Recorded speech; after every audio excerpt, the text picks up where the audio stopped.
I love these students and I really appreciate your active participation for the questions that I had asked in the last video, and most of you gave the correct answers for the questions, and keep up that spirit always, right? So today students, we are going to come to the next level of periodic table, that is the general trends in the periodic table, or we can also say it as a variation in the periodic properties down the group and along the period.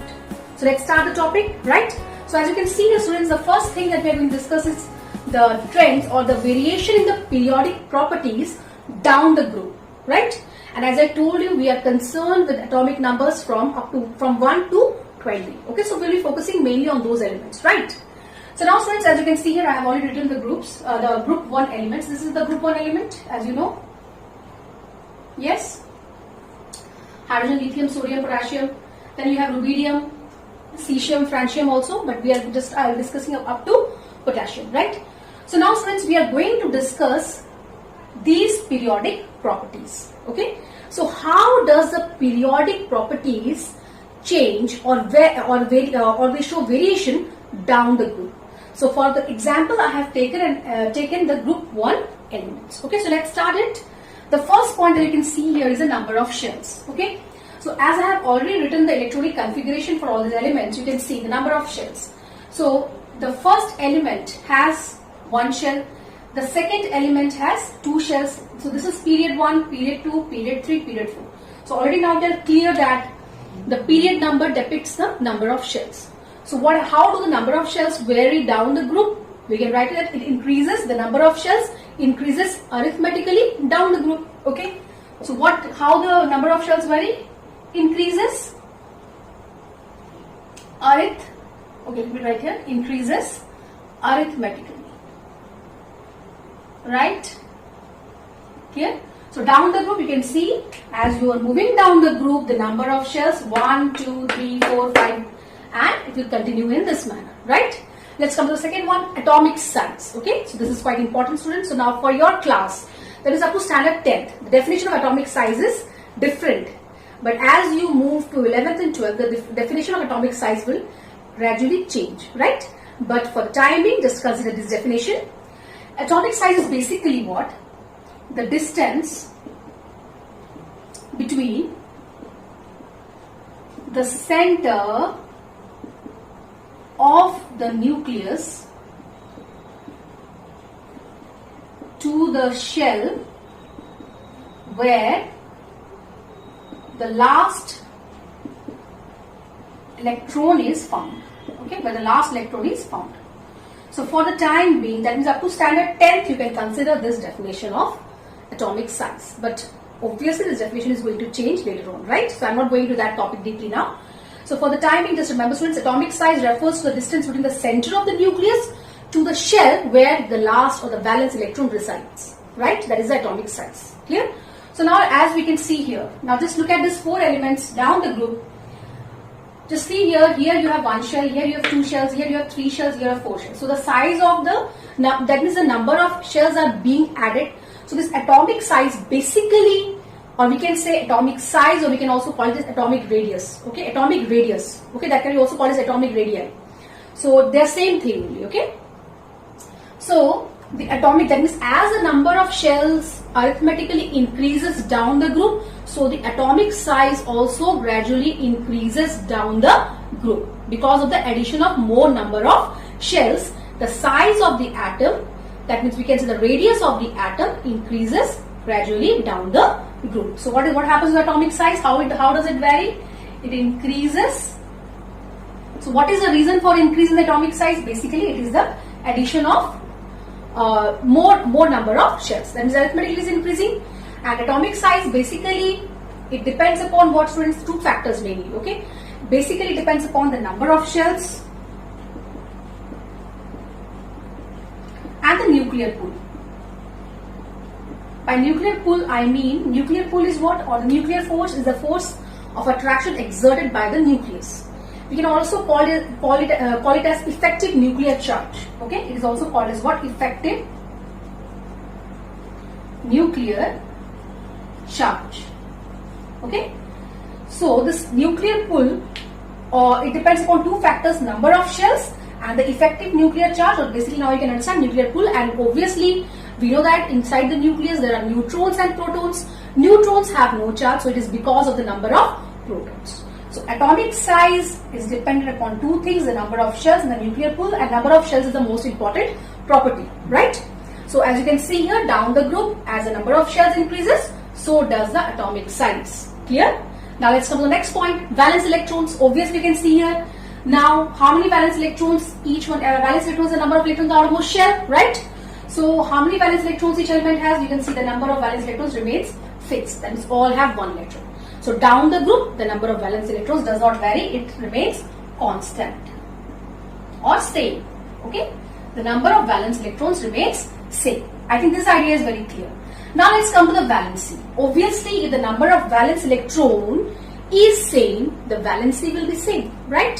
So all have similar valencies since the number of valence electrons is same. So valency will also remain same. You can relate all these points. Now let's come to the ionization energy, electron affinity and electronegativity. Okay, and students, if you recall the chemical bonding video, there I have explained you somewhat. Actually, these 3 points will be you will be needing it more in the standard 10th, right? But then just I have given you a slight idea on this on these 3 topics on the chemical bonding chapter. So that's why I will cover this also, and very simply I am going to cover, not going into much detail into this topic, right? So now let's come to ionization energy. So basically, what did I explain about the ionization energy? If you recall, it is the amount of energy. It's what the amount of energy needed to remove the electron from an atom, from the valence shell of an atom. Okay. So now for the time being, just remember one thing. Just imagine it in this way. Okay. It is the amount of energy which is needed to remove the electron from the valence shell of a neutral. Actually, it is what of a neutral gaseous atom, we say. Okay, but then that is again going. You will be clear about it in the higher classes only. Okay, now not needed. So the amount of energy needed to remove an electron from the valence shell is called what? Ionization energy or ionization potential. So now students, let us find out how this ionization energy changes or varies down the group, right? So let's consider these 3 elements, okay? Lithium, sodium and potassium. Let's compare between them, okay? So if you draw the atomic structure, you know that lithium has 2 shells, right? And how many protons it has? It has 3 protons. And about the neutrons, I'm not going to mention now. We are just concerned about the protons, right? So it has 2 electrons here and 1 electron here. Let's draw the atomic structure for the sodium. It has 3 shells, 11 protons in the nucleus. Okay, I am not mentioning the number of neutrons here. So 2, 8 and 1. Okay, let's draw the atomic structure for potassium also. 4 shells,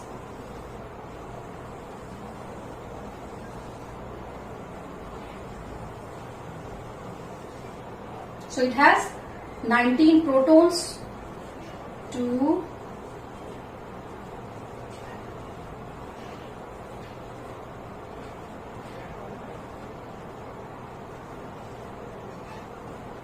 1. Okay, so now I have drawn the atomic structures for these 3 metals, right? Now let us find out how this ionization energy will differ, right? So now students, just see here, inside, just look at this lithium. This is lithium, sodium and potassium, okay? Just understand in this simple manner. Ionization potential is what I told you, the energy needed to pull the valence electron. Now just see here, the distance between the nucleus and the outermost, that is the valence electron, is least. And if you go on moving down, the distance between the nucleus, that is the protons, and the valence electron starts increasing. Yes or no? This radius goes on increasing. Now in this case also, the valence electron, the distance between the valence electron and the protons, the nuclear charges, that is between the nucleus and the valence electron, goes on increasing. So what do you think? From which atom it will be the easiest? It will be more easier to pull or to remove the electron with least energy. With least energy, it will be. Now see here, in this case, in the case of lithium, it will be difficult to remove the electron from the valence shell since it is more closer to the nucleus. That means the nuclear pull is greater, is exerted that means more nuclear pull is exerted on this valence electron as compared to it less nuclear pull is exerted on this electron, because you can see the atomic radius is increasing. Yes, so atomic radius is increasing, and it will be more difficult and it will be more easy to remove this electron since again there is that means the nucleus, the distance between the nucleus and the outermost electron has increased, and likewise when you go down also the distance goes on increasing. That means what? It will be easier to if you compare these three atoms, the electron from potassium can be removed more easily, or we can say less energy will be required to remove this valence electron since its distance from the nucleus is greater, and so the nuclear pull on this electron will be the least. Clear? So what we can conclude from here? As you move down the group, ionization energy goes on decreasing. It goes on what? Decreasing. As the process of removing the electron becomes easier when you move down the group, since the nuclear pull on the valence electron will become it will go on decreasing. And if you recall, I had explained in the chemical bonding video about the electrovalent bond that for the formation of electrovalent bond, the metal should have a low ionization potential. That means the tendency to lose electrons should be maximum. And when is the tendency to lose electron maximum? When it is further away from the nucleus, right? So I think the idea is very clear. Don't go into much complication, just understand it in this manner, right? Now let's come to electron affinity. Now what is this electron affinity? Okay, if you recall, I had told you that electron affinity is a tendency to accept electron. Okay, is a tendency to what? Accept electron, right? Or the amount of energy released. The amount of energy released, you can also define it in this manner. The amount of energy released when an electron is added to the valence shell of a neutral gaseous atom. Okay, I am not focusing on the neutral gaseous atom, leave it. So just you remember, it is the amount of energy released when you add an electron to the valence shell of an atom, or it is the tendency of an atom to accept electron. So what do you think? Now if you consider the atomic structures of these three metals or these three elements, which will have the greatest tendency to accept electron? Obviously, now you can see here the case of lithium.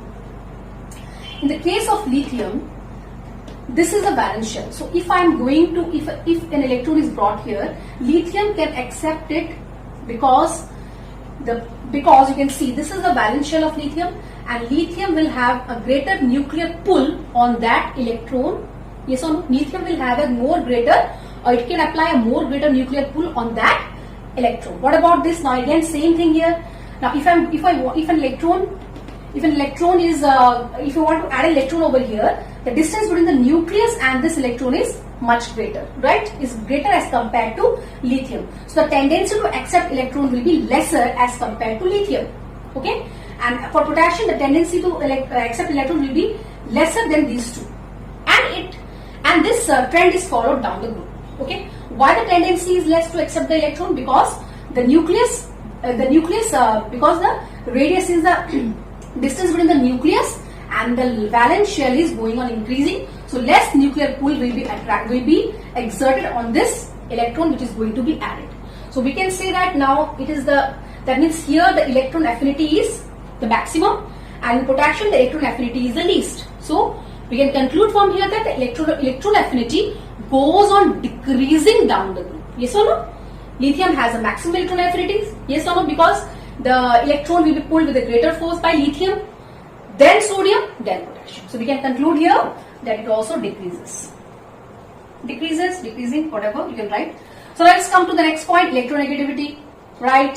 So electronegativity also I had told you it is also similar to somewhat electron affinity. The only difference is that it is a tendency to attract. Okay. Now students, basically many things are there which are going to learn in the higher class. But then electronegativity is basically for those type of elements which enter into what? Covalent bonding. As I had told you about when I explained to you about the polar covalent bond compounds and the non-polar covalent compounds, I had given in the series also. Yes or no? Fluorine, oxygen, nitrogen. Yes or no? chlorine. So what is this electronegativity? It is a tendency to attract the shared pair of electrons. If you recall, right? So now electronegativity is what? Now basically if you see here, which among these three atoms will show a greater electronegativity, that means it will attract. So here you can write the word attract. It is a tendency to accept, but electronegativity is what? The tendency to attract the electron. So obviously the tendency to attract electron for this lithium will be greater as compared to sodium than potassium. Yes or no? The same reason here also. More nuclear pull will be exerted by lithium, so it can attract the electron more than sodium, and sodium will attract the electron more than what is that? Potassium. Okay, so this is what. So we can say here that electronegativity also goes on decreasing down the group, or it decreases down the group. Now next, students, metallic character. Okay, let's come to metallic character. Now what is this metallic character? So what is a metal basically, which forms what? Electropositive ions. That means for the time, students, just you need to remember that a good metal or a metal is said to be the best metal when it has a maximum tendency to lose electron. When do you call, so what substances are usually called as metals? Metals, you know that they form what? Electropositive ions, right? You know that? They form electropositive ions. That means they should have the tendency to, a good metal should have a tendency to lose electrons. And if you, and you already know that the metals, metals have what? 1, 2 or 3 electrons in their valence shell. So metals have what? The tendency to lose electron. Non-metals have the tendency to gain electrons, right? So metallic atom is what? The maximum tendency, the metal which is having the maximum tendency to lose electron. So this can be, so if you have understood this ionization energy, then you can also be clear about this metallic character. How? The same thing, because you see the metal which has the least ionization potential or ionization energy has the greatest tendency to lose electron. So now you see here, ionization energy decreases down the group because it is more easy to remove the valence electron of potassium, then sodium, then lithium. Because the distance between the nucleus and the valence electron is the maximum in case of potassium. Yes or no? So it will be comparatively more easy to remove the valence electron of potassium as compared to sodium than lithium, right? So we know that ionization potential is decreasing down the group. So that means the metal which has the least ionization potential has the best metallic character. Has the best metallic character. So if the ionization energy is going on decreasing down the group, that means the metallic character will obviously increase. Yes or no? It will obviously increase. And you know that metals, the oxides of metal are basically what? The basic oxides. So if the metallic character increases down the group, the basicity of its oxide, the basic nature of the oxide will also increase down the group. Okay, that means you just, for the time, students, you remember this thing. A good metal is the one that easily loses the electron, that easily enters into chemical bonding by losing the electron. And if you compare lithium, sodium, potassium down the group when you are moving, it will be more easiest or most easiest to remove the electron from potassium, since the least nuclear pull is exerted on this valence electron, right? So ionization energy decreases, but metallic character is increasing down the group.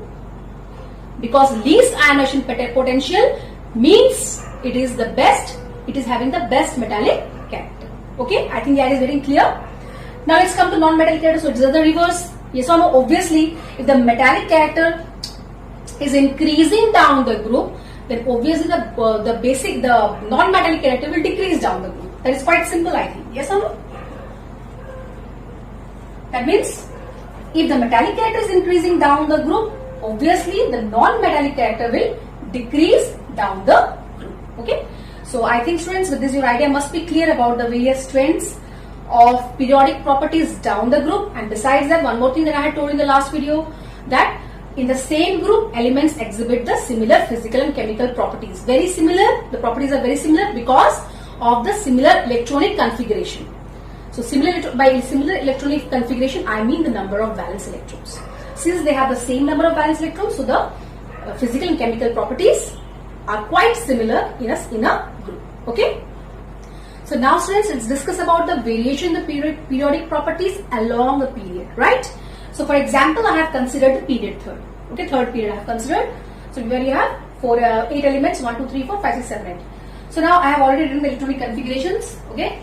So we'll be comparing all the same points for this trends along the period also. Okay. So as you can see here now students, the number of shells. The first point is the number of shells. So what about the number of shells? You already know by now that for a period, the number of shells for various elements remains the same, right? As you can see here, all have 3 shells. The elements of period 3 I have written as an example for you to consider, and you can see here all have 3 shells. So what is the variation in the number of shells? Now there is no variation, it remains same. Okay, it remains same. Let's come to the second one, atomic size now. Okay, so now students, you must be thinking that this all of these elements, this is what? Along the period. Yes or no? Along the period, all these elements have same number of shells. So the atomic radius must be same. But this is not the case. So what basically happens here is, now if you remember, see, what about sodium? Okay, let's take the example of sodium. So sodium has what? 11 protons. Sodium has 11 protons and 3 shells, right? Let's compare now. I will just discuss about this noble gas category later on. Okay. Now just focus up to chlorine. Okay. Now your point of focus, just forget about this argon. So I'm talking about chlorine now. So let's consider chlorine. So how many protons it has? 17 protons. Okay, in the nucleus. All have equal number of shells, right? They have equal number of shells. Okay. Now, as you are moving from left to right along the period, what do you find out? This is 11, 12, 13 number of protons, 14, 15, 16, 17. So that means students, that means what? The number of protons is increasing when we move from left to right along the period. That means the nuclear force or the nuclear pull which is exerted on the electrons is increasing along the period, right? For the same number of shells, all have 3 shells, that's right, clear? But there is a gradual increase in the nuclear pull also, clear? So that means if you compare the 11 protons of sodium and the 17 protons of chlorine, obviously the 17 protons of chlorine will be able to exert a greater nuclear force or greater nuclear pull on the electrons. And because of that, what happens? The size of the atom shrinks. Since the electrons come more closer to the nucleus, so the size of the atom goes on decreasing when we move from left to right along a period. And the only reason behind that is the increase in the number of protons. Because by nuclear force, we mean that it is that force exerted by the protons which are positively charged inside the nucleus, right? So since the number of protons goes on increasing, the number of positive charges goes on increasing along a period. So that is why the atomic size gradually decreases or decreasing down. It decreases down along the period. It decreases along the period. Okay. So I hope the idea is getting clear with you all students. Okay. Now let's come to valence electrons. So obviously you know about the valence electrons you can see here. So along the period, the valence electrons here 1, 2, 3, 4, 5, 6. So it goes on increasing arithmetically. Okay. That already was clear in the last video. Increases arithmetically. I think this point needs no explanation. Now what about valency? Obviously, if the valence electron is increasing arithmetically, valency, but now in this case you see here students, if you consider first element, okay, the valency of sodium is 1, the valency of magnesium is 2, the valency of aluminum is 3, the valency of silicon is 4. So up to from 1 to 4 the valency goes on increasing, right? But now what is the valency of phosphorus? Is it 5? No. The valency of phosphorus is what? 8 minus 5, 3. The valency of sulfur is 8 minus 6, 2. The valency of fluorine is 8 minus 7, 1. And the valency of argon is 8 minus 8, 0. Yes or no?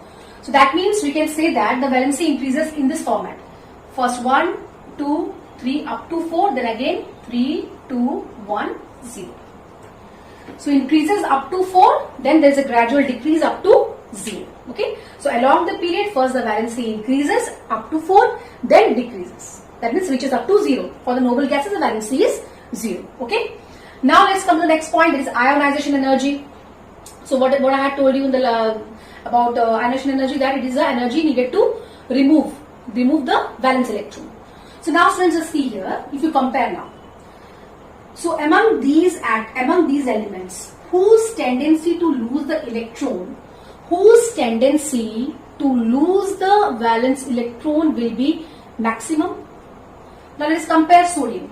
Sodium has 11 protons. Sodium has 11 protons. Let's compare the first and the last element. So let me draw the atomic structure. Okay, sodium has 3 shells. Chlorine also has 3 shells, both of them. Let's compare between sodium and chlorine. Sodium has 11 protons. Chlorine has 17 protons.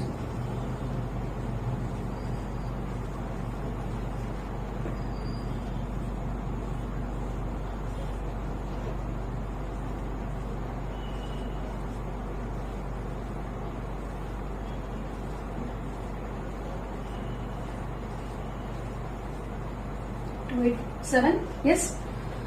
So now students, just compare this sodium to chlorine. Okay, let's compare.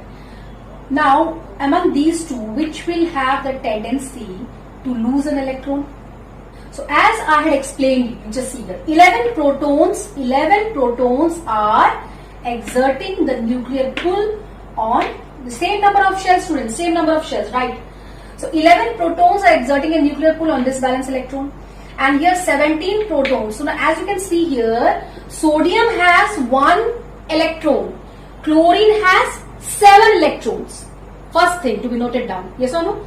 The number of electron is maximum, is more in chlorine as compared to sodium. Valence electrons. I'm talking about the valence electron, right? Sodium has 1 valence electron. Chlorine has 7 valence electrons. Secondly, you just see here. Now 11 protons is exerting a nuclear pull on this valence electron. Here 17 protons exerting a nuclear pull on this on this valence electron, right? Clear or not? So now students, what do you think? Whether is it sodium that will lose electron easily, or is it chlorine that will lose electron easily? As I told you, 17 protons, the nuclear force here is greater, and here as compared to chlorine, the nuclear force of sodium is lesser. So obviously these electrons are pulled with a greater nuclear pull, so it will be not easy for chlorine to lose electron, but it will be easy for sodium to lose electrons, since 11 protons are exerting a nuclear pull on sodium. Is it clear to all of you? Yes or no? So that means here, what can you conclude? If you consider the first element of period 3 and chlorine. Okay, we'll talk about noble gas later on. So first element of period 3 is sodium, and if you compare it with chlorine, the tendency of sodium to lose the electron is more as compared to chlorine. Firstly, sodium has only 1 electron. So obviously if it loses 1 electron, you know that it will attain the octet to the stability. And chlorine, in fact, it doesn't want to lose electron basically. And moreover, chlorine's 17 protons are exerting a greater nuclear pull. As we have read in the atomic size, now it is decreasing. Yes or no? The greater pull is exerted on these valence electrons. So it is not easy to remove an electron from the valence shell of chlorine if you are comparing it with sodium. So what can we conclude? The ionization energy is, if you talk along this, so the ionization energy of sodium is what? The least. That means in order to remove 1 electron from sodium, is least energy will be required to remove 1 electron from sodium, from the valence shell of sodium, and it will be difficult to remove 1 electron from the valence shell of chlorine. So that means what? Ionization potential energy is, we can say, increasing.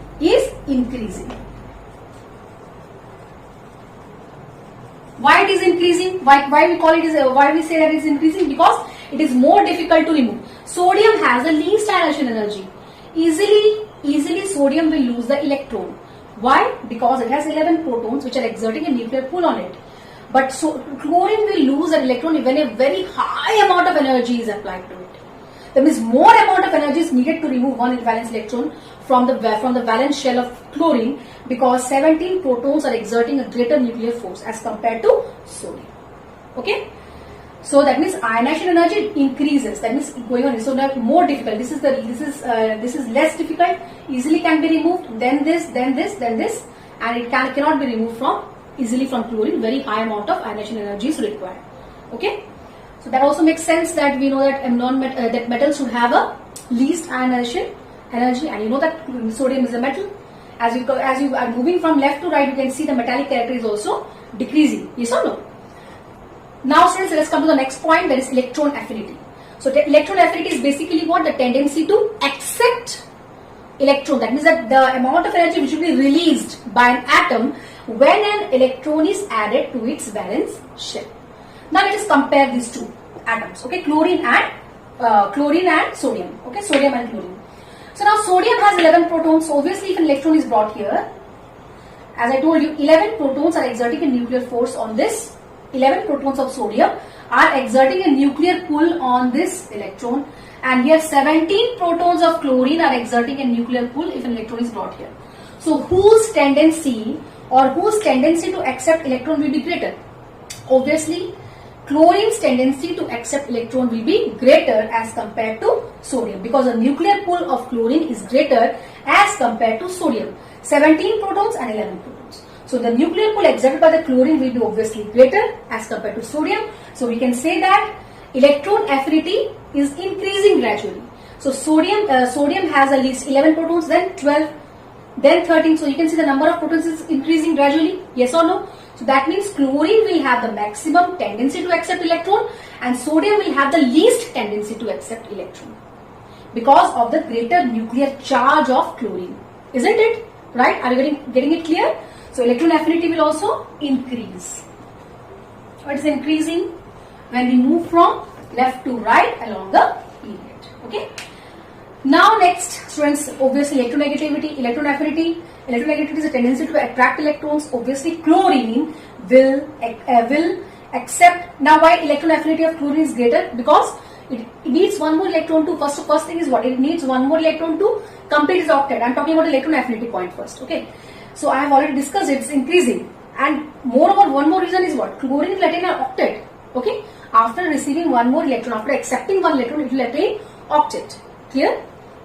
From that also you can relate it. Okay. And obviously the more it's having more nuclear pull as compared to sodium. So what we can say that electron affinity goes on increasing along a period. That's right. Now what about electronegativity? Obviously electronegativity is a tendency to attract electron. Okay. More towards itself. So obviously you can see here, so with 17 protons, chlorine has a greater tendency to attract electron as compared to sodium. So we can say that electronegativity also increases, or it is increasing when we move from left to right along the period. Okay. And as you can see here, what about the metallic character? I told you metal is something which is easy, from which electron, the valence electron, can be removed easily, or which each has a tendency to lose an electron. So already we have discussed in this ionization energy point that it is increasing from this side. That means here the ionization potential is the least. So the elements, those elements whose ionization energy is the least, their tendency to lose electron is the maximum. Isn't it? So sodium will lose electron easily. Yes or no? So so among these all elements, sodium is the best metal, then magnesium, then aluminum, and as you can see there is a gradual decrease in the metallic character. So gradual decrease. So basicity of its oxide will also decrease, obviously. So it decreases, and obviously if this is decreasing, this will increase. The non-metallic character increases when we move from left to right along the period. So students, all the points are interrelated if you are able to understand. So for the timing, understand it in this manner, right? One more thing, students, that I forgot to tell you is that as in the group, the elements have very similar physical and chemical properties, but along a period, the physical and chemical properties it varies significantly. Yes or no?